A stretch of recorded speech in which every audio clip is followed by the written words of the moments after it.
Aujourd'hui, je vous montre comment faire un jaw jacker pour les pauvres. Au lieu de payer 70$, tu peux t'en sauver pour une coupe de piastres. C'est assez simple à faire, un coup qu'on sait comment, très facile et surtout très efficace.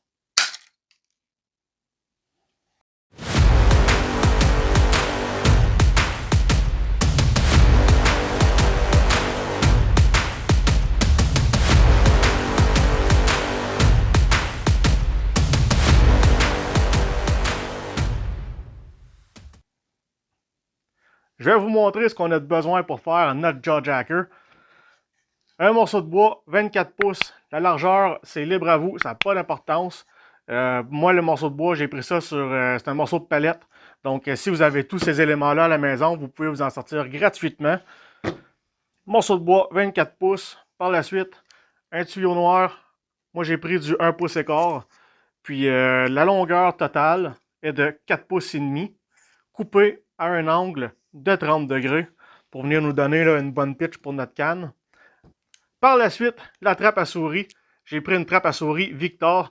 La seule raison pourquoi j'ai pas pris ceux du Dollarama, c'est que le spring est pas mal plus fort sur les Victor que ceux du Dollarama. Donc, ce qui fait en sorte que la tension est un peu plus... la tension est un peu plus haute sur ceux-là que les ceux du Dollarama. Et ceux du Dollarama vont être encore plus sensibles. Déjà que c'est sensible, je ne voulais pas que ça le soit trop. Donc, j'ai opté pour ceux-là. Idéalement, avec la petite palette en plastique. Ça se fait très bien aussi avec la palette en métal, mais moi je trouve qu'avec la palette en plastique, c'est pas mal plus facile. Après ça, ce qu'on va avoir besoin pour venir visser notre tuyau d'ABS, on va avoir besoin d'une toute petite mèche pour venir percer avant de mettre notre vis. Par la suite, une vis 1 pouce et demi. Après ça, pour faire tenir notre trappe à ras, ce qu'on va venir faire, on va venir faire deux petits trous avec notre mèche pour pouvoir y mettre une petite vis de 1 demi-pouce. On va être capable de faire tenir ça là-dessus. Des petits clous à finition. Comme vous pouvez voir, les petits clous à finition vont nous servir pour retenir notre manche sur notre trigger. Puis aussi, j'en ai rajouté deux ici en avant, c'est en option. C'est juste pour limiter pour pas que le fil il glisse en bas de la palette s'il vente un petit peu. Ça nous donne pas mal plus de chances qu'il va rester entre les deux, mais celle-là, c'est une option. Pour finir, une petite corde. On va avoir besoin de ça pour venir faire un loop sur le bout de notre canne. C'est ça qu'on va venir descendre, puis faire tenir après notre clou avant de descendre la trappe pour retenir notre manche en place. Si vous avez de la soie de canne à mouche, ça serait une bonne idée d'en mettre si vous avez ça qui traîne, parce que c'est un fil qui est un petit peu plus rigide, plus lisse, donc ça fonctionnerait encore mieux pour faire ce loop-là. Donc, pour commencer la construction de votre jaw jacker, moi, ils sont déjà coupés. Donc, un morceau de bois, 24 pouces, un morceau de tuyau, 1 pouce et quart, 4 pouces et demi de long, coupé en 45. Bien sûr, le 4 pouces et demi, c'est la longueur la plus longue. Là, ici, bon, moi, j'ai déjà fait un trou, mais ce qu'on va venir faire avec notre petite mèche, on va venir se mettre à plat comme ça. On va venir driller un trou dedans. Moi, mon trou est déjà fait, donc je ne le drillerai pas pour rien. Par la suite, vu qu'on a déjà notre mèche, on va en profiter pour faire nos trous tout de suite. Donc, dans la trappe à souris, c'est pas mal à peu près. Là. Autrement dit, on va avoir deux trous ici, dans cette partie-là.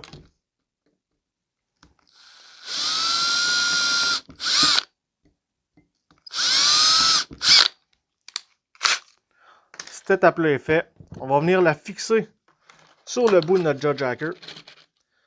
J'ai des belles petites vis étoiles, comme ça. C'est des vis d'un demi-pouce. Mais regardez avec ce que vous avez à la maison, en autant que ça ne dépasse pas votre morceau de bois, vous allez être correct. Notre trappe à souris, ce qu'on veut faire, c'est venir la mettre flush avec notre morceau de bois. On essaie de la mettre le plus centré possible.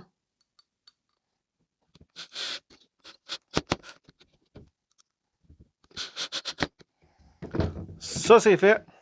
Par la suite, on va venir fixer notre morceau d'ABS. Une petite vis à tête carrée. Numéro 8, 1 pouce et demi. Avec ça, on va venir fixer. Moi, je le mets le plus près ici à l'arrière. Après ça, là, serrez pas trop parce qu'au fur et à mesure que vous allez le serrer, là, vous allez juste faire avancer votre morceau. Donc, serrez-le juste pour que tout tienne en place. On va se donner une petite angle pour visser.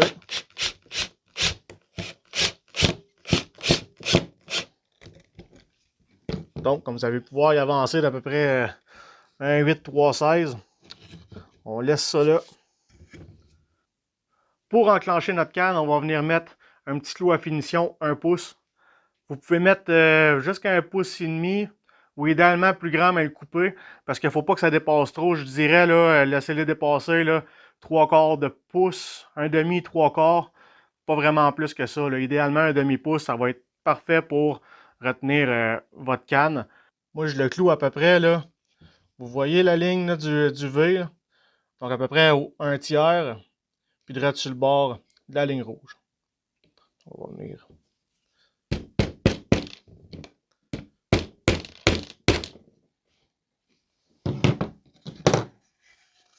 Comme vous pouvez voir, il me reste à peu près ça, là, un demi-pouce. C'est parfait comme ça. La dernière partie qui est optionnelle, c'est deux petits clous en avant. Donc ça, je vais vous laisser décider si vous en mettez ou pas. Sinon, ben, c'est seulement de venir prendre 2 autres petits clous. La grosseur importe peu, vu que c'est juste pour retenir. On va venir essayer de le mettre le plus centré avec notre trappe de chaque côté, puis le planter en biais.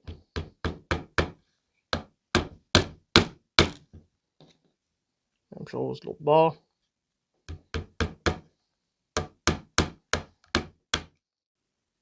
Il ne reste plus que la partie de la canne à pêche. Vous avez 2 options. La première, c'est que vous faites seulement prendre un morceau de corde, puis vous venez faire un loop sur votre dernier œillet avec. Ou, moi, parce que c'est des lignes que je me sers aussi pour jiguer, donc j'ai rajouté un petit snap que je viens prendre sur le bout, ici. Si jamais je décide que je veux jiguer avec, je fais seulement que l'enlever. Si je veux le mettre sur mon jaw jacker, je le rajoute. Plusieurs lignes, plusieurs longueurs différentes vu l'action.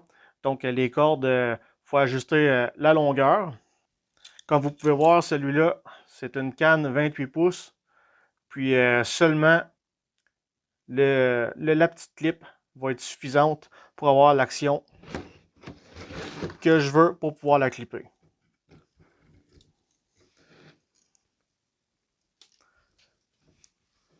Donc là, pour venir clipper ça, ce qu'on va faire, on va venir la descendre.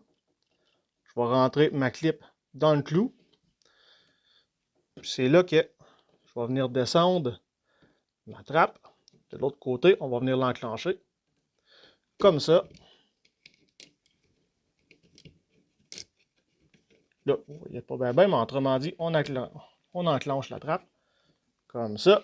Attention à votre visage, pas que ça vous pète d'en face. Comme là, mettons. Là. Donc, comme je disais, on va enclencher la trappe.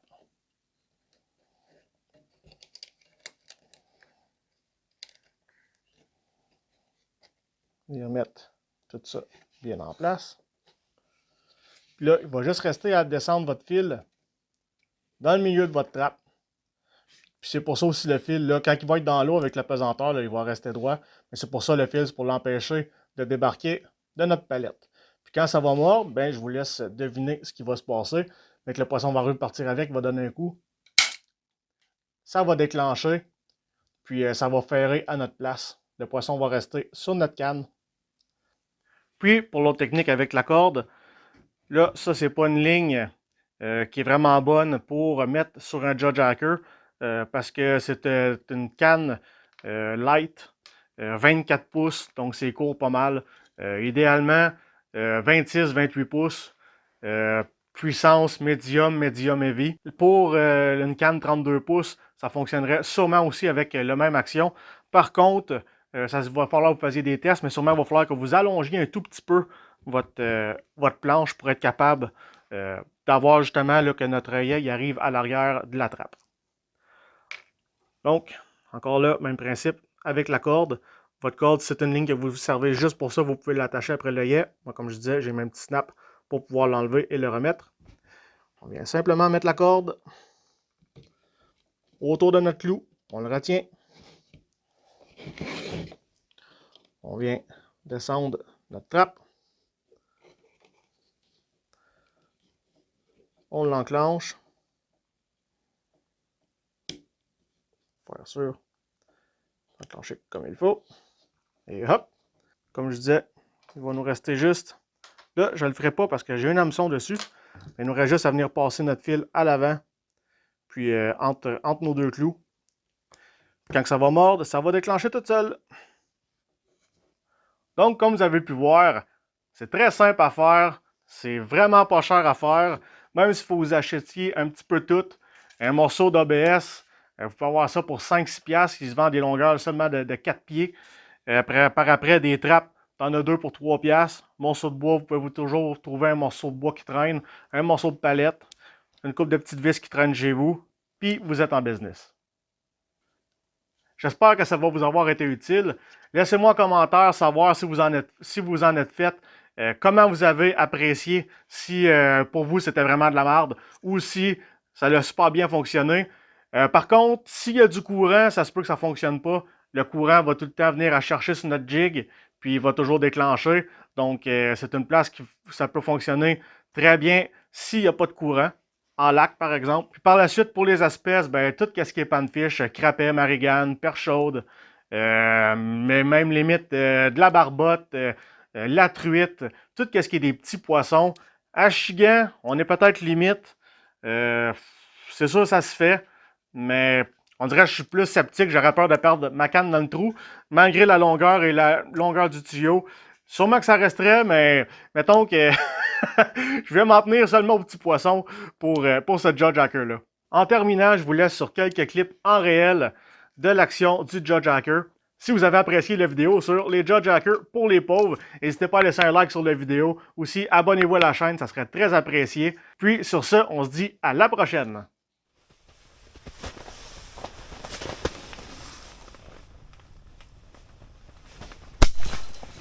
Oh, voilà. Comme on peut voir, on l'a. J'allais gosser un petit peu. Là, vois-tu, il est vraiment piqué. Là. Il reste là. Il est encore au bout. Fait que là, on va ramener ça.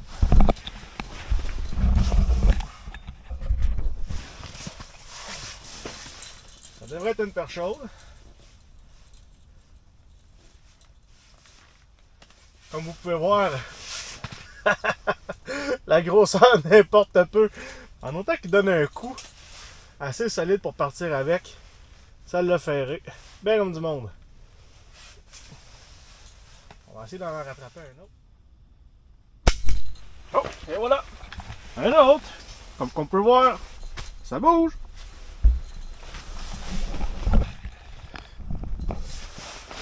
On va remonter ça. Ça n'a pas l'air gros. Oh non. Encore une fois. Assez petit. Je vous ai prouvé que mon Judge Hacker pour les pauvres marchait, même avec les petits poissons. C'est pas la première fois que je l'utilise. Je m'en suis servi une couple de fois, faire une coupe de test. Puis j'en ai attrapé plusieurs avec. Ça aujourd'hui, par exemple, c'est pas mal les plus petites que j'ai attrapées.